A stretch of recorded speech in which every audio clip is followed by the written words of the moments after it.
Hello students, welcome to my new series Tip of the Week. In this short episode, I am going to discuss some of the short tips for concepts, clarity of some of the topics. Like today I have chosen straight line motion and that too the special case of free fall. Here we will see how to approach the numericals in a very straightforward way, in a very simplified way. And this will give you greater clarity, in-depth understanding into your concept. So let's start with this. Straight line motion, special case, free fall. The moment I say free fall, I believe that you have this understanding that something is dropped. Suppose I am taking an example of a ball or a stone, something which is dropped and ultimately it travels certain height and hits the ground. The velocity with which it hits, we have to calculate the velocity with which it will hit the ground, and if it is dropped, then you all know that the initial velocity u, we can write it as u is equal to 0 meters per second. So when it is dropped, this is the situation, and if I have to calculate velocity with which it hits the ground. In this situation, I will directly do, we are familiar with the formula v equal to u plus at s equal to ut plus half at square and all these things. Here one thing we need to understand that here in straight line motion, the situation is when you are talking about constant acceleration, and here the value of acceleration should be equal to g, and approximately for our simplification, we will be taking g as 10 meters per second square. So velocity with which it hits, it is u plus at, that is u plus gt, u is 0. So it is g into t, which will give you directly 10t. So whenever you are calculating but the velocity with which it will hit, you have to, suppose I am giving you a question like if t equal to 3 seconds, what is the velocity with which it will hit the ground? Immediately I will write v hit is equal to 30 meters per second, that is 10 into t. If suppose it is given t equal to 5 seconds, after 5 seconds, what will be the velocity with which it will hit the ground? So it will be v hit will be equal to 5 into 10, which is 50 meters per second. This is something, if time is given, you can calculate velocity of hit. If suppose we take the inverse, you are given that if it hits the ground with 50 meters per second, then how much time will it take to do so? The inverse we are going to do that t is equal to v hit divided by 10, that is 5 seconds. That is 50 upon 10. We are doing it like this. Velocity of hit divided by 10. Suppose if it is given that it hits the ground, we hit with say 20 meters per second.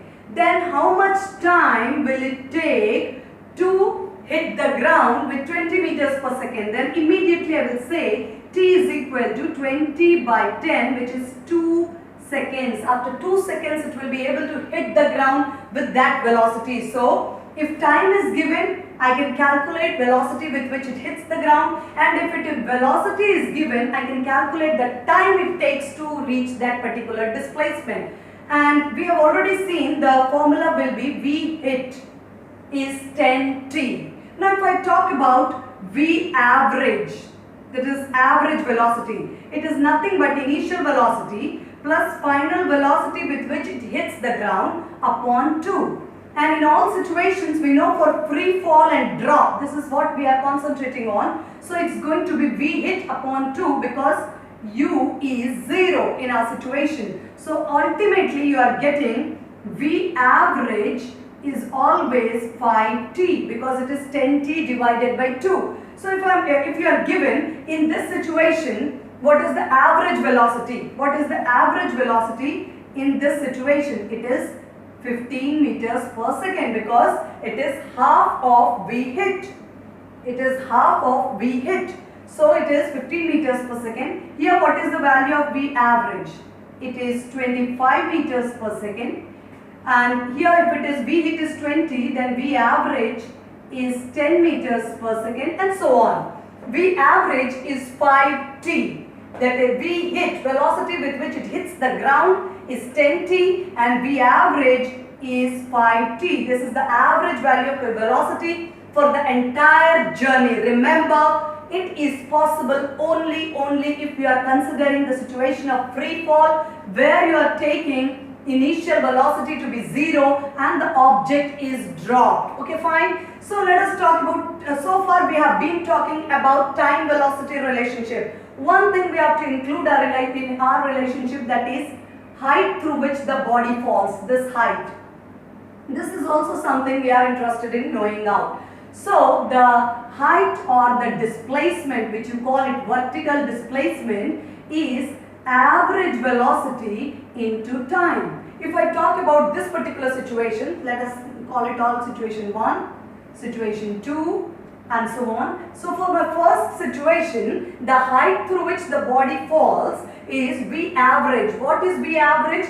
It is 15 meters per second and the time it takes is 3 seconds. So the height through which it will fall is 45 meters, because here I am taking 3 seconds. Seconds gets cancelled and we get height as 45 meters. That is, we can write it as, for shortcut, height is equal to, we can write it as a shortcut,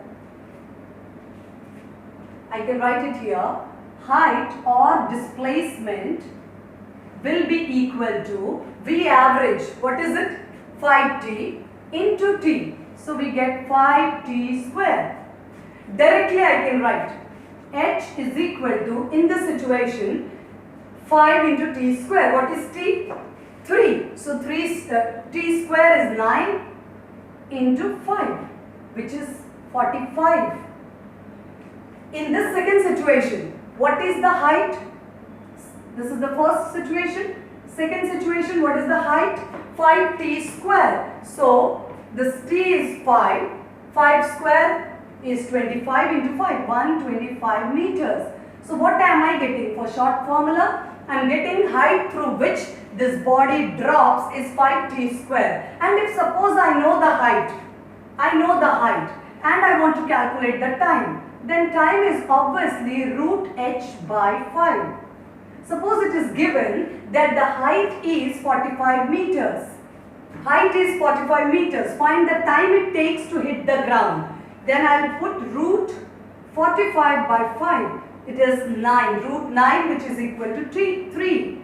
So I am getting, if I know the height, I can calculate the time. If I am given the value of time, I can calculate the height. Similarly, I can do it for this.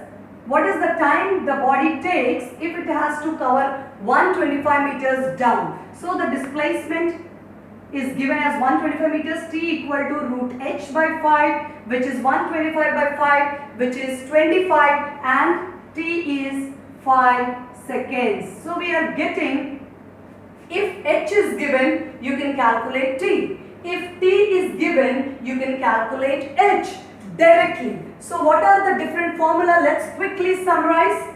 Formula number 1, special case free fall, where the object is dropped, initial velocity is 0. First and foremost thing is V hit, velocity with which the dropped body will hit the ground. It is always 10t. Remember, I have taken approximately g as 10, or you can use 9.8, but this simplifies our calculation. So V, velocity with which it hits, is 10t. This is the first short formula I am giving you. Then we have second short formula, V average. This is the first formula. Then we have second formula, V average. Then V average, how we have calculated? It is initial plus final by 2. Initial is 0, final is V hit by 2. So it is V hit by 2, which is 5t. This is your first formula. This is your second shortcut formula. Then we have the shortcut formula for height.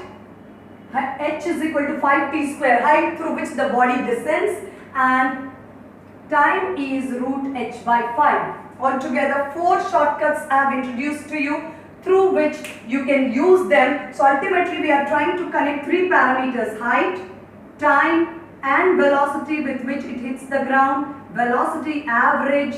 These are the parameters we are trying to interrelate, correlate and quickly get on to the conclusions. Thank you.